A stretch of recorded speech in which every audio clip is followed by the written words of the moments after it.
पहला शमूएल अध्याय 7।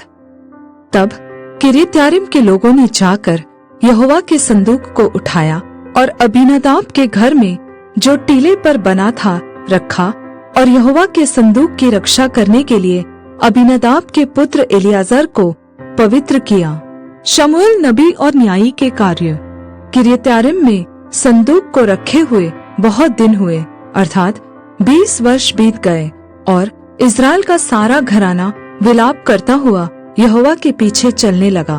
तब शमूएल ने इस्राएल के सारे घराने से कहा, यदि तुम अपने पूर्ण मन से यहोवा की ओर फिरे हो, तो पराये देवताओं और अश्तोरेत देवियों को अपने बीच में से दूर करो, और यहोवा की ओर अपना मन लगाकर केवल उसी की उपासना करो, तब वह तुम्हें पलिश्तियों के हाथ से छुड़ाएगा। तब इस्राएलियों ने बाल देवताओं और अश्तोरेत देवियों को दूर किया और केवल यहोवा ही की उपासना करने लगे। फिर शमूएल ने कहा, सब इस्राएलियों को मिस्पा में इकट्ठा करो, और मैं तुम्हारे लिए यहोवा से प्रार्थना करूंगा। तब वे मिस्पा में इकट्ठे हुए और जल भर के यहोवा के सामने उंडेल दिया, और उस दिन उपवास किया, और वहाँ कहने लगे, हमने यहोवा के विरुद्ध पाप किया है। और शमूएल ने मिस्पा में इस्राएलियों का न्याय किया। जब पलिश्तियों ने सुना कि इस्राएली मिस्पा में इकट्ठे हुए हैं, तब उनके सरदारों ने इस्राएलियों पर चढ़ाई की। यह सुनकर इस्राएली पलिश्तियों से भयभीत हुए, और इस्राएलियों ने शमूएल से कहा, हमारे लिए हमारे परमेश्वर यहोवा की दुहाई देना न छोड़, जिससे वह हमको पलिश्तियों के हाथ से बचाए।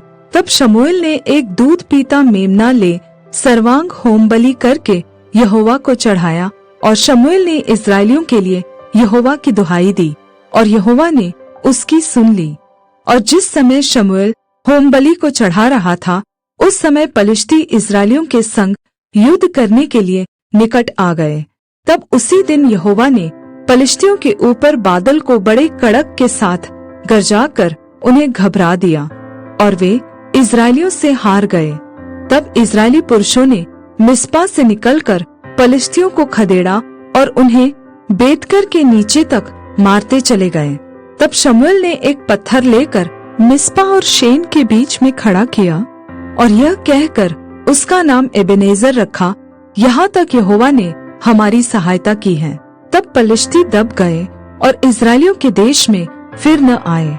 और शमूएल के जीवन भर यहोवा का हाथ पलिश्तियों के विरुद्ध बना रहा, और एक्रोन और गत तक जितने नगर पलिश्तियों ने इस्राएलियों के हाथ से छीन लिए थे, वे फिर इस्राएलियों के वश में आ गए, और उनका देश भी इस्राएलियों ने पलिश्तियों के हाथ से छुड़ाया, और इस्राएलियों और एमोरियों के बीच भी संधि हो गई।